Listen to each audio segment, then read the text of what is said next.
first, here's Paul Gordon with a look at property stocks this morning. They've had quite a good run, Paul.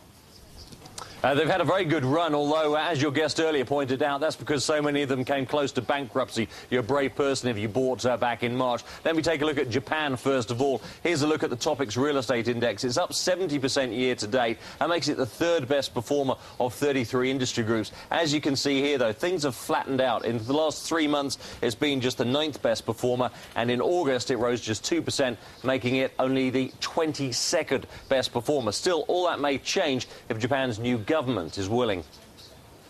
About 40 developers and construction companies went bankrupt last year. I think, again, there's been a line drawn in the sand.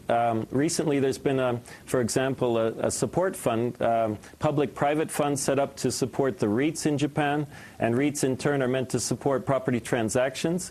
I think there's been some major moves to put a floor under the property market.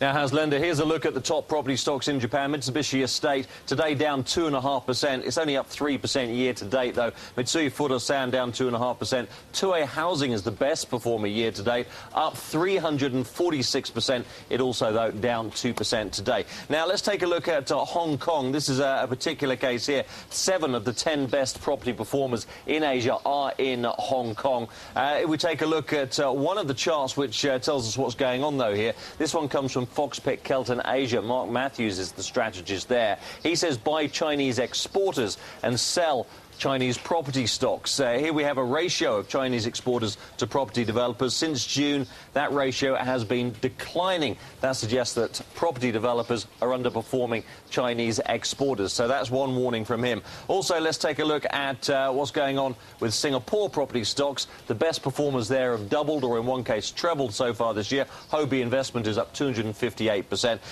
The Singapore government cut property taxes this week. That failed to boost stocks, though, and that may be a sign that investors think they're getting ahead of themselves. Biggest decliners, SC Global and Gallant Venture, both down more than 3% today. Haslenda, back to you.